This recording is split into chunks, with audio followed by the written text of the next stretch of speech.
Bismillahirrahmanirrahim.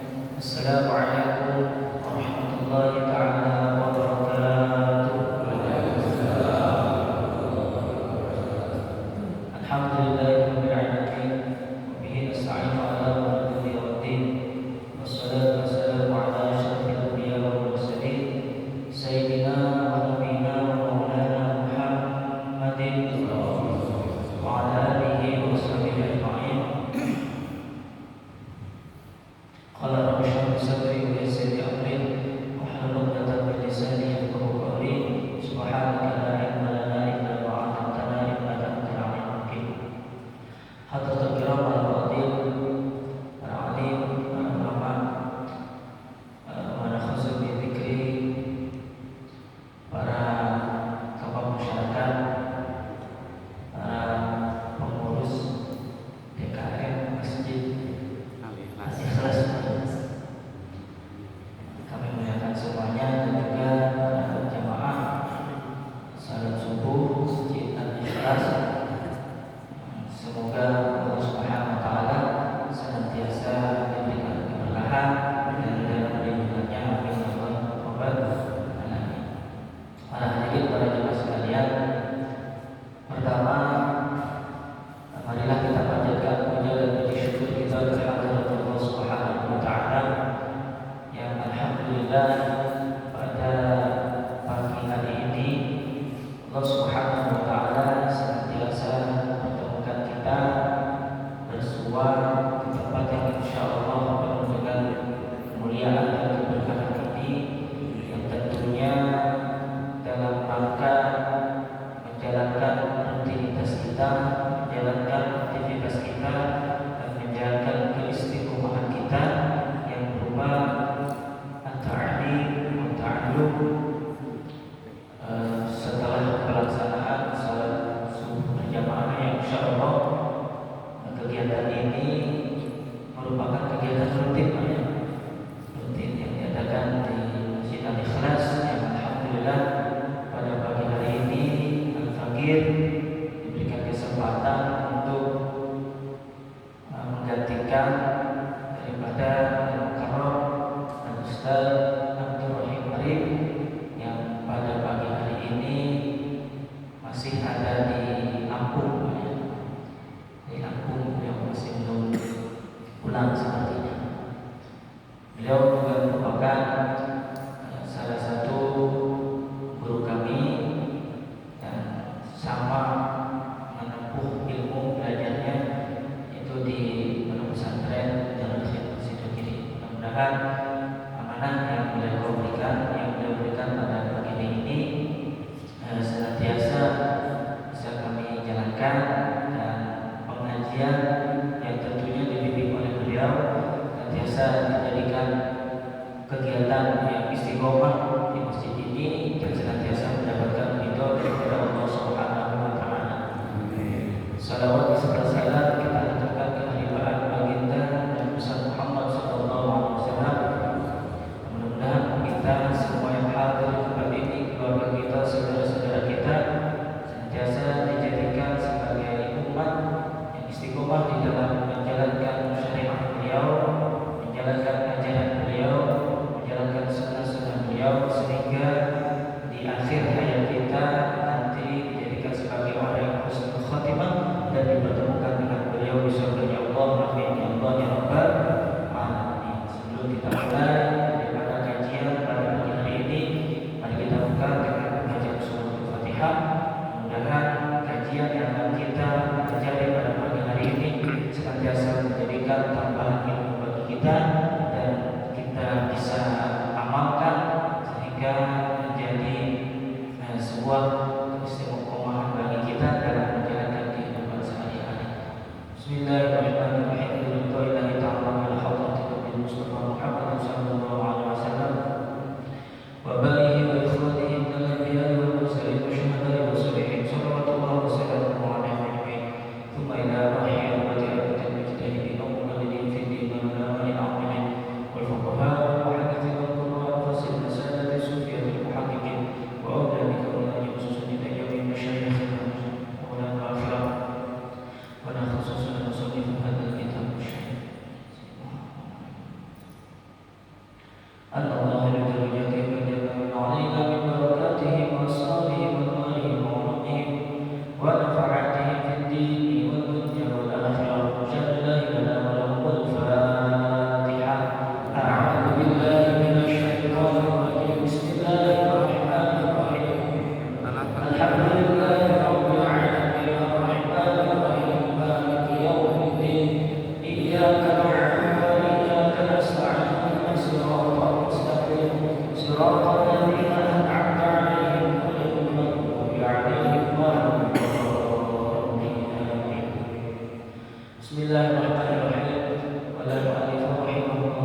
Sunda ya.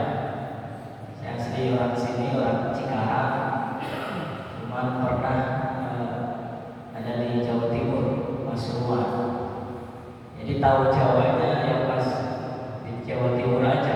Kalau sehari-harinya ya asli sini, orang Cikarang. Jadi nanti kalau misalkan keluar Sundanya apa ya kira-kira? Campur aja lah ya. Jawa, Sunda, Madura ada Madura. Ada Madura. Madura di mana-mana ada. Bismillahirrahmanirrahim. Bapak Ibu sekalian, pada pagi hari ini kajian kita insyaallah tidak banyak, di mana kita melihat bahwa pada hari ini kita masih ada di awal bulan Ramadan. Kita gunakan momen awal bulan Ramadan ini sebagai bentuk tasyakur kita, bersyukur kita kepada Allah Subhanahu wa taala, karena Allah Subhanahu wa taala masih memberikan kita kesempatan, kesehatan, sehingga pada pagi hari ini kita masuk di bulan Ramadan, kita berada di bulan Ramadan, dan tentunya masih bisa melaksanakan kewajiban kita sebagai hamba untuk memenuhi kewajiban-kewajiban kita di bulan Ramadan. Maka rasa syukur tadi itu kita gunakan untuk mengkaji dan mendalami ilmu tentang bulan Ramadan. Jadi kajian kita pada pagi hari ini insyaallah tidak lepas tentang kegiatan kita berada di bulan Ramadan. Tentu saja Pak ya. Karena kami tanyakan kepada Ustaz Abdul Rahim untuk kajiannya, biasanya katanya kalau hari-hari biasa diisi dengan kajian risalah Ahlussunnah wal Jamaah Pak ya. Cuman kalau bulan Ramadan ini bebas kan. Maka dari itu kajian kita karena masih mumpung di momen-momen bulan Ramadan, kita isi dengan sesuatu yang berkaitan dengan bulan Ramadan. Itu saja Pak ya. Pertama, mumpung kita masih berada di bulan awal bulan Ramadan, maka ada hadis yang disampaikan oleh baginda Nabi Muhammad sallallahu alaihi wasallam. Beliau bersabda,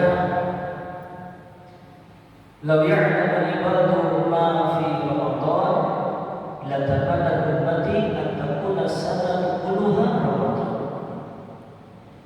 Wal jannatu la tuzayyanu li Ramadan min ra'sil haul ila haul." Kurang lebih seperti itu. Yang artinya adalah law ya'lamu al-ibadu ma fi Ramadan, seandainya seorang hamba ini mengetahui tentang apa yang ada di bulan Ramadan, rahasia-rahasia yang ada di bulan Ramadan, kegiatan-kegiatan atau fadilah-fadilah dan keutamaannya bulan Ramadan.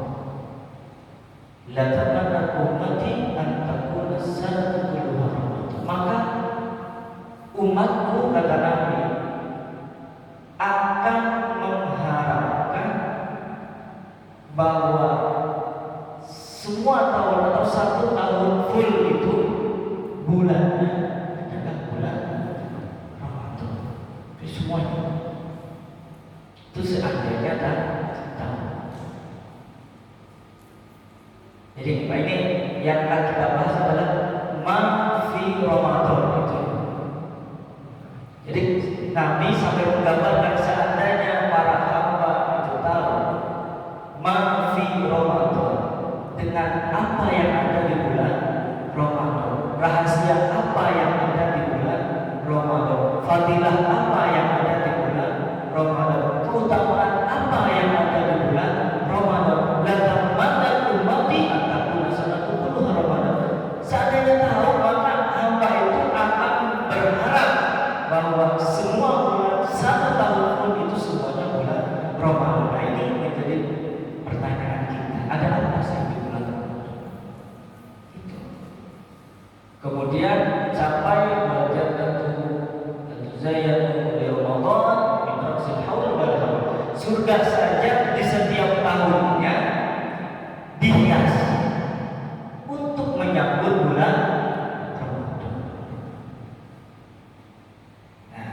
Ini ada dua poin berarti Pak ya. Poin pertama adalah ma fi Ramadan, dan poin yang kedua surga dihias untuk menyambut bulan Ramadan. Yang tentunya adalah ma fi Ramadan, fadilah atau keutamaan rahasia yang ada di bulan Ramadan. Yang akan kita bahas yang pertama adalah menjalankan ibadah puasa. Jadi di bulan Ramadan ini ada satu ibadah, yaitu adalah ibadah puasa. Ini menjadi kewajiban kita, puasa yang wajib yang harus kita laksanakan sebagai umat Islam, yaitu adalah menjalankan ibadah puasa sebagai rukun Islam kita yang harus kita laksanakan. Kemudian apa dibalik rahasia menjalankan ibadah puasa tadi? Yang menjadi rahasia juga ketika kita masuk di bulan Ramadan. Nah, di sini kami sampaikan bahwa kitab yang kami bawa ini adalah Khasaisul Ummah Al-Muhammadiyah, keutamaan umat baginda Nabi besar Muhammad sallallahu alaihi wasallam. Jadi kita ini sebenarnya sangat beruntung ya, sekalian menjadi umat baginda Nabi besar Muhammad sallallahu alaihi wasallam. Nah, memang kita yang menjadi umat baginda ini memiliki kekhususan dan keutamaan yang tidak dimiliki oleh para sahabat sebelumnya. Ini tercatat di kitab Khasaisul Ummah Muhammadiyah. Keistimewaan menjalankan ibadah puasa yang juga menjadi keistimewaan di bulan Ramadan. Yang pertama adalah waqtasallahu subhanahu wa ta'ala as-salimina aidan bi an ja'ala sawmahu hisnan hasinan minallah wa sitran yaqi sahibahu mimma yudhihi minasyahawati. Yaqulu sallallahu alaihi wasallam asyamu jannatun wa hisnun hasinun minallah. Faidah atau fadilah ketika kita melaksanakan ibadah puasa, yang pertama adalah puasa sebagai tameng kita daripada selamat atas panasnya api neraka, untuk menyelamatkan diri kita, untuk menjadikan kita diselamatkan daripada siksa api neraka. Hisnun hasinah. Ini keutamaan ketika kita menjalankan puasa di bulan Ramadan. Wasitran kisahibu bima yudhihi minasyahwat. Dan yang kedua adalah sebagai tameng diri kita untuk kemudian kita melakukan syahwat nafsu yang nantinya ketika kita ikuti tentunya akan mengerjakan sesuatu yang dilarang oleh Allah. Ini keutamaan atau fadilah puasa yang ada dua poin. Yang pertama adalah sebagai penyelamat kita dari panas neraka, dari siksa api neraka, dan yang kedua adalah sebagai tameng kita ketika mau mengerjakan sesuatu yang dilarang oleh Allah. Sampai Nabi jelaskan bahwa bersabda asyamu jannatun wa hisnun hasinun minallah, bahwa puasa itu adalah sebagai tameng, sebagai penghalang kita, penyelamat kita dari siksa api neraka. Pertanyaannya, kapan puasa itu menjadi sebab atau menjadi wasilah kita bisa selamat dari api neraka? Nah, ini pertanyaannya. Puasa yang bagaimana yang kemudian bisa menyelamatkan kita dari siksa api neraka? Apakah setiap orang yang melaksanakan puasa dipastikan bisa selamat dari api neraka?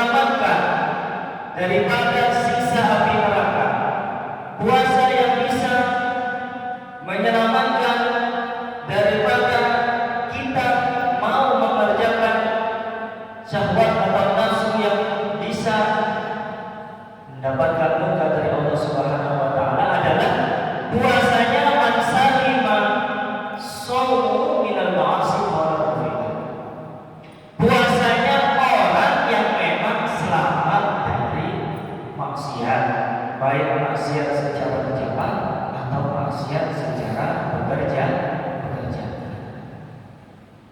Jadi yang perlu kita garis bawahi adalah ketika kita ingin puasa kita menjadi puasa yang berkualitas sehingga menjadikan diri kita selamat daripada siksa api neraka, selamat dari mengerjakan pekerjaan-pekerjaan jelek, yaitu adalah puasanya orang yang memang tidak dicampur dengan mengerjakan maksiat kepada Allah Subhanahu wa taala.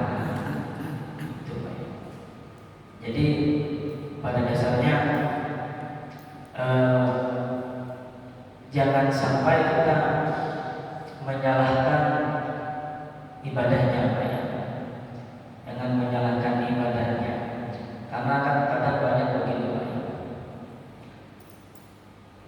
Dalam artian banyak orang kemudian timbul pikiran-pikiran dan menyalahkan sesuatu yang sudah ditentukan di dalam agama Islam, yang sudah dijelaskan di dalam agama Islam. Dan antara contohnya adalah banyak orang yang timbul pemikiran-pemikiran,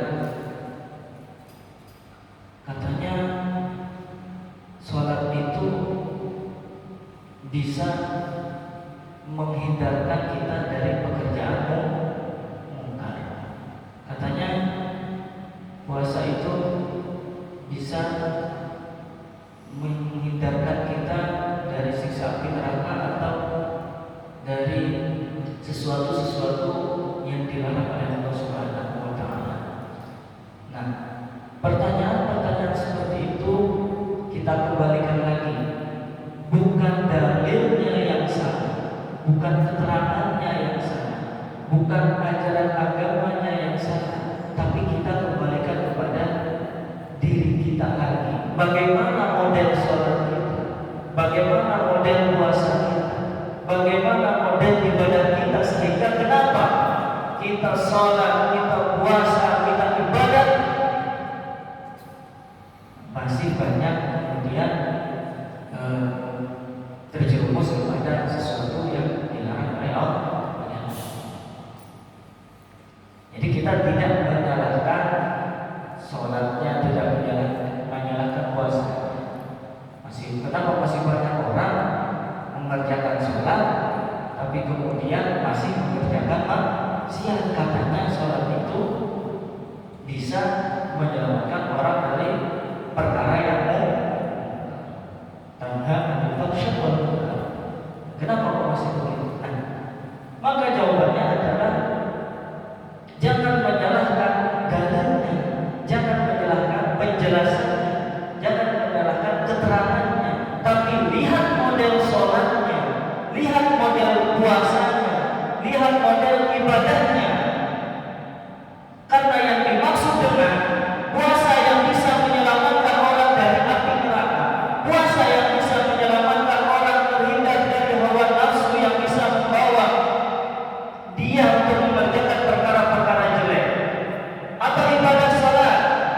Ibadah salat terjelaskan di dalam Al-Quran dan anil fahsya wal munkar, bisa menghindarkan orang tersebut untuk mengerjakan perkara munkar. Tapi kenapa banyak orang yang salat, banyak orang yang mendirikan ibadah salat, namun masih mengerjakan perkara yang munkar? Maka kembalikan kepada orang tadi, bagaimana model salatnya, bagaimana model puasanya.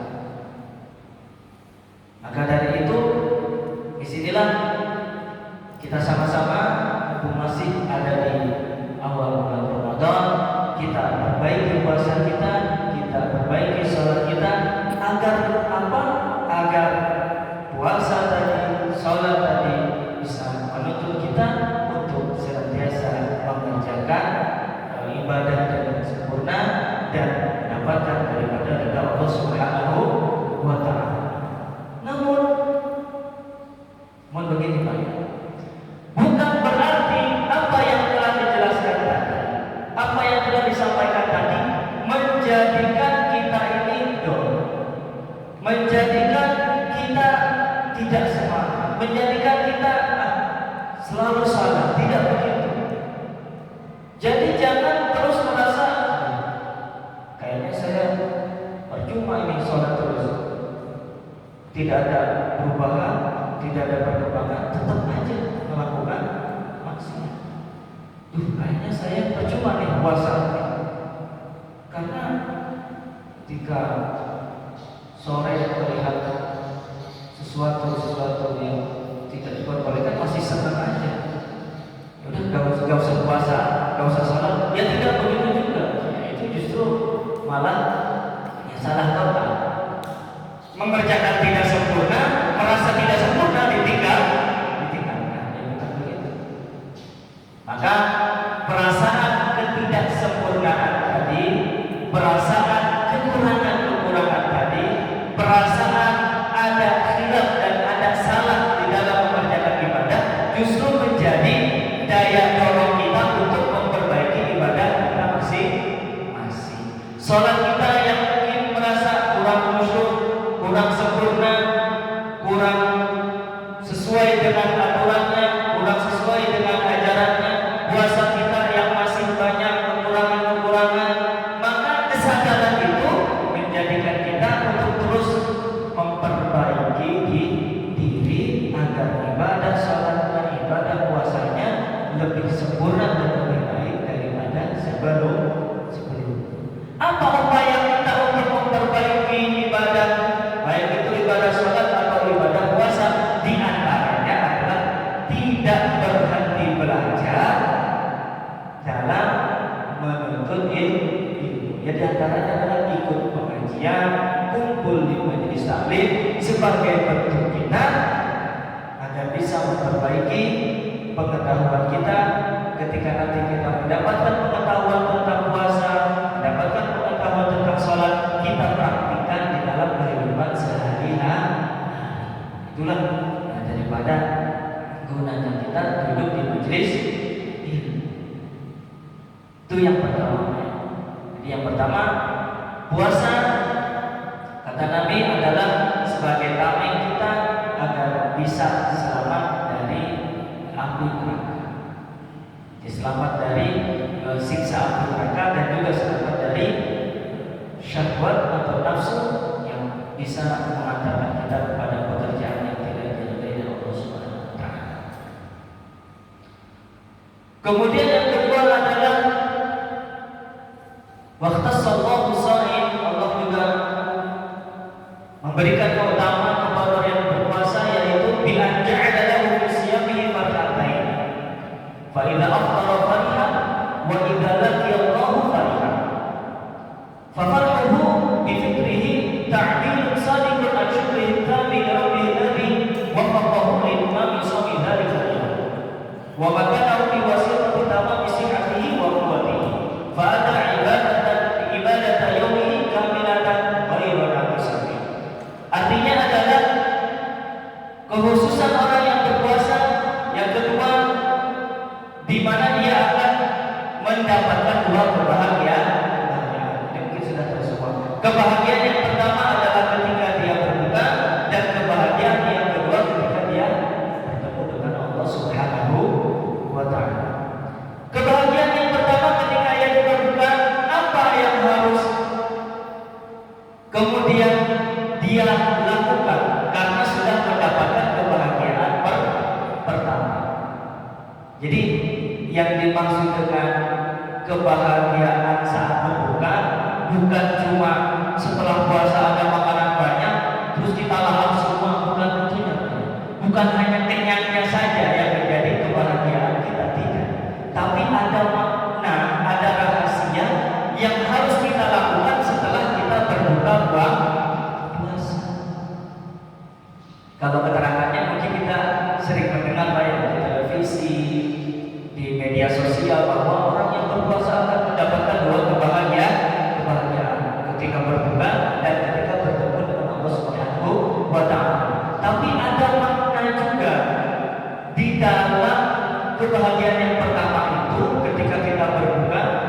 bukan cuma kita buka puasa, makan, kenyang, sudah tidak.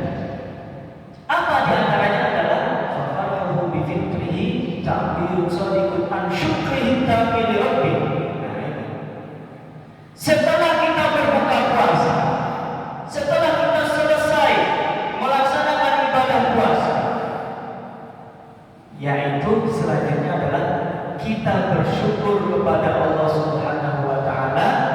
Karena apa? Karena Allah Subhanahu wa taala telah memberikan kekuatan kepada kita, memberikan kesehatan kepada kita, sehingga kita bisa melaksanakan ibadah puasa dan berbuka dengan rasa yang nikmat.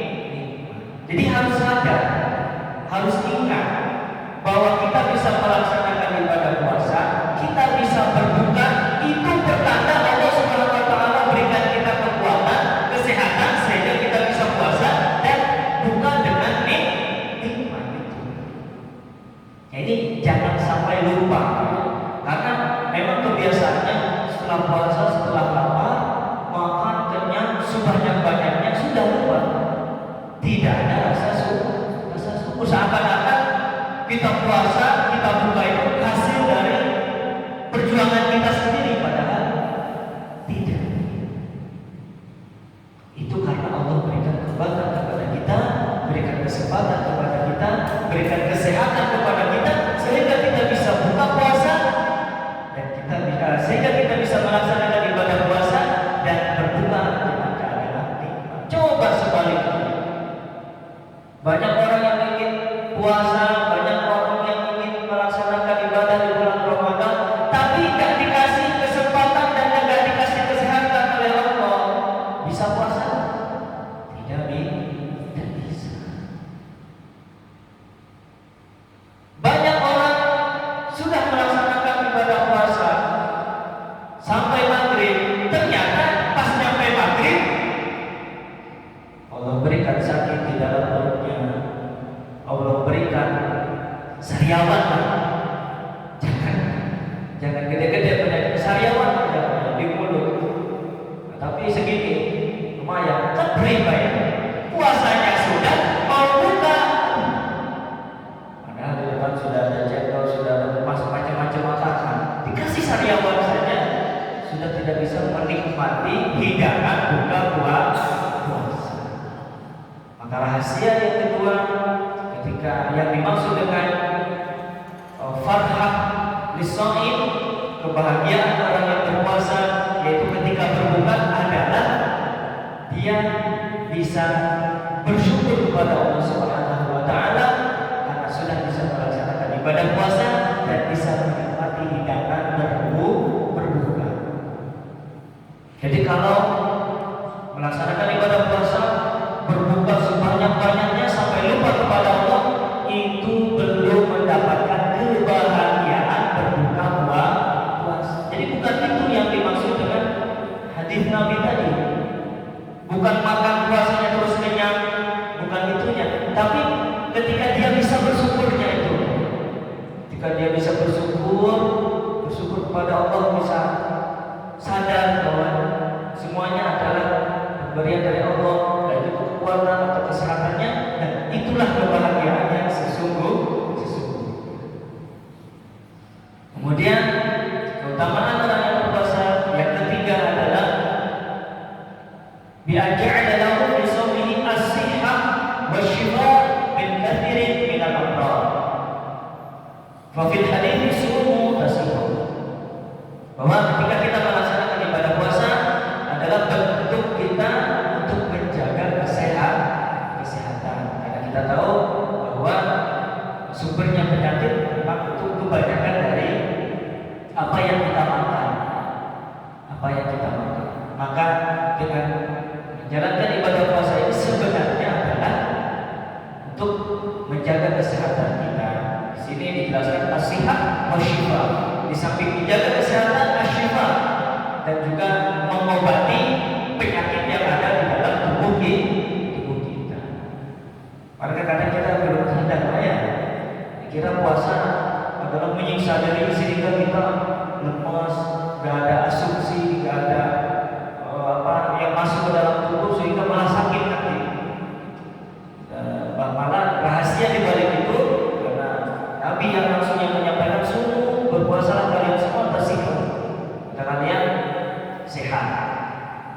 Ini di samping menjaga kesehatan juga syifa, itu mengobati daripada racun-racun yang ada di dalam tubuh kita.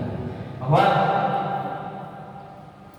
wa kharajal Baihaqi an Ali karramallahu wajhah, dari Sayyidina Ali karramallahu wajhah, beliau menjelaskan innallaha auha ila nabiyyin min bani Israil an akhrij qaumaka annahu laysa 'abdun yasumu yawman ibtigha'a wajhi illa ashamtu lahu jismahu wa a'dhamtu lahu ajra. Yang artinya adalah bahwa Allah Subhanahu wa taala menjelaskan kepada salah satu nabi dari Bani Israel dengan firman Allah, "Annahu laisa 'abdun", tidak ada seorang hamba yang yasumu yauman, yang menjalankan ibadah puasa ibtigha'a wajhi, untuk mengharap ridha kepada Allah, illa ashamtu lahu jismahu wa a'dhamtu lahu ajra, maka Allah akan berikan kesehatan di dalam tubuhnya, wa a'dhamtu lahu ajra, dan Allah berikan pahala yang sangat besar. Jadi ini sudah disampaikan dari zaman-zaman Nabi sebelumnya tentang melaksanakan ibadah puasa. Ini yang disampaikan oleh Sayyidina Ali, yaitu firman Allah yang difirmankan dan diwahyukan kepada para nabi min Bani Israil, bahwa ketika seorang hamba melaksanakan ibadah puasa, maka ashatu lahu jisma, Allah akan berikan kesehatan kepada tubuhnya, wa a'dhamtu lahu ajra, dan berikan pahala yang sangat besar. Wasiru dalika, dan rahasia daripada kesehatan itu adalah an-lisomi ta'firan ajiban fi hadhil a'dha'i dhahirah, bahwa puasa adalah untuk menjaga kesehatan dari anggota badan secara jasmani. Wa qawl jawarih batina wa himayatiha min at-takhlid al-jalib lil murad al-fasidah wa istifadul mawad bil-wadiyah, dan juga membersihkan daripada kotoran-kotoran. Mawad ini adalah di dalam tubuh ini. Jadi membersihkan kotoran-kotoran yang tentunya ada di dalam tubuh. Ini rahasia-rahasia yang ada di ibadah puasa. Ketika kita melaksanakan ibadah puasa, justru bukan berarti kita menyiksa diri kemudian tidak sakit. Nah, memang ada rukhsah kalau memang sudah tidak bisa melaksanakan puasa, kemudian sakit sehingga sakitnya malah tambah parah atau bisa menyebabkan kematian. Nah, itu rukhsah untuk tidak melaksanakan ibadah puasa. Kalau kita yang sehat, kita yang segar, kemudian melaksanakan puasa, itu justru bukan menyiksa diri agar kita sakit, tidak, malah untuk menambah kesehatan, bersihkan racun, kemudian membersihkan kotoran-kotoran yang ada di dalam tubuh kita. Ini salah satu keutamaan ma'fi Ramadan. Ma'fi Ramadan yang pertama adalah menjalankan ibadah puasa. Kemudian ibadah yang kedua, ini mohon maaf Pak, sampai jam berapa? Suruh. 6 ya. Bapak suruh aja. Suruh ya. Takut offset Pak, nanti kena kartu betul ya.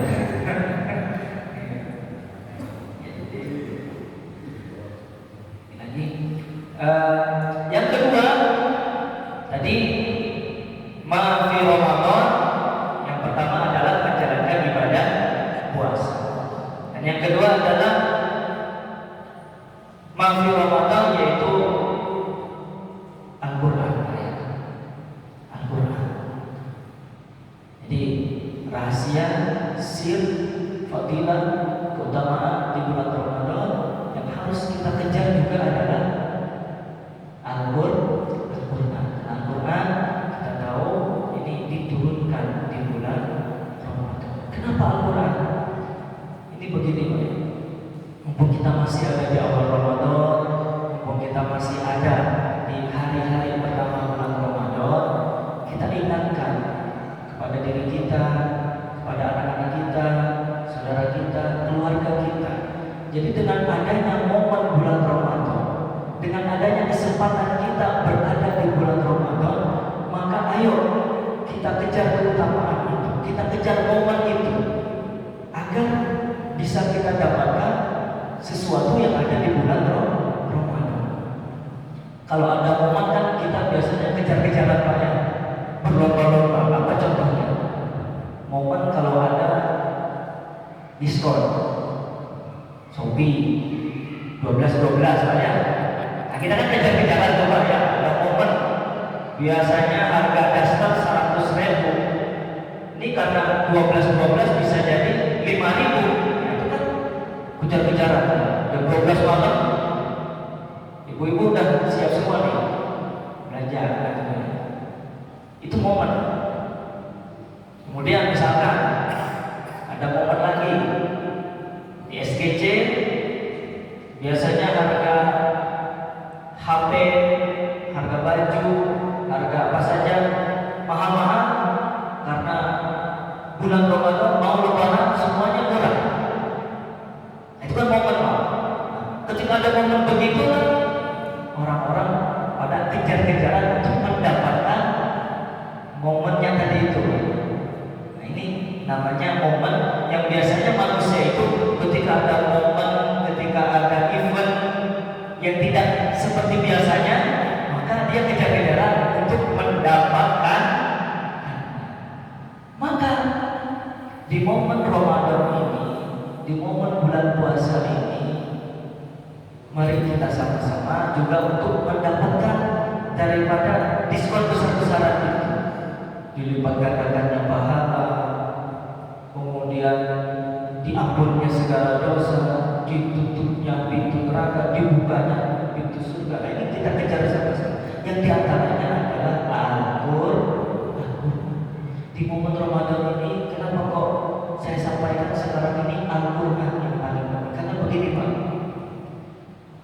semakin akhir zaman, semakin kita berada di akhir masa ini, kita lihat bahwa pergaulan bebas, kemudian terjadinya kriminalisasi, terjadinya bobroknya akhlak, macam-macam itu. Kejadian-kejadian yang ada di sekitar kita, remaja, anak muda, dan lain sebagainya. Maka bisa kita lihat apa di antara penyebab kenapa kok banyak terjadi kriminalisasi, banyak terjadi bobroknya akhlak, banyak terjadi kejahatan-kejahatan yang kemudian dilakukan oleh para remaja atau anak muda. Apa di antaranya? Kemungkinan adalah jauhnya mereka dari Al-Qur'an. Ini Pak. Bagaimana mau mengamalkan Al-Qur'an?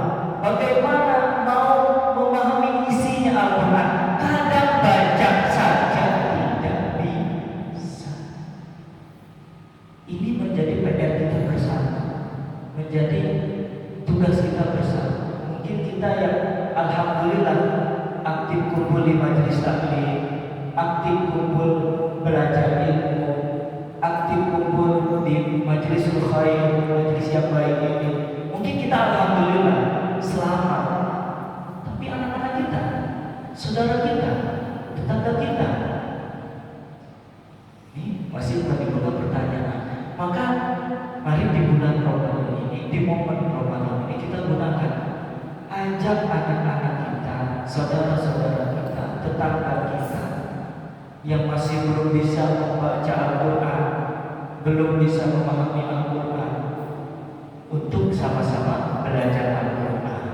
Ketika anak-anak kita, remaja ini sudah bisa baca dulu ya. Jadi tahap pertamanya adalah bisa membaca Al-Qur'an dengan baik dan benar tentunya. Bukan sembarangan saja, tapi dengan baik dan benar. Jika sudah terbiasa belajar membaca, tajwidnya bagus, fasih, kemudian sudah menjadi keistiqomahan membacanya, maka tahap yang kedua adalah memahami Al-Qur'an. sudah bisa baca, tajwidnya bagus, makhrajnya fasih, sudah bisa memahami karena ngaji. Langkah ketiga adalah mengamalkan Al-Quran. Nah, kalau sudah bisa mengamalkan, bisa memahami, istiqomah membacanya, maka insya Allah anak-anak kita, para remaja di sekitar kita, anak-anak muda di sekeliling kita, tidak akan ada ceritanya kriminalisasi, kejahatan, dan kejadian-kejadian yang tentunya tidak diinginkan oleh kita.